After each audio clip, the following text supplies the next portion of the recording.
Hello, welcome guys. Today in this video, gonna to show you if you want to stick key notice in Windows 10 PC.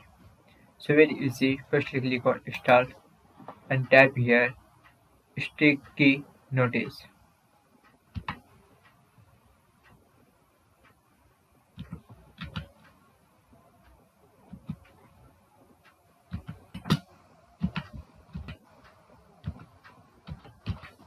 After click on stick key notice.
That is.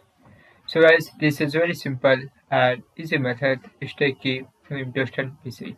Thank you for watching this video. Please subscribe my channel for latest update.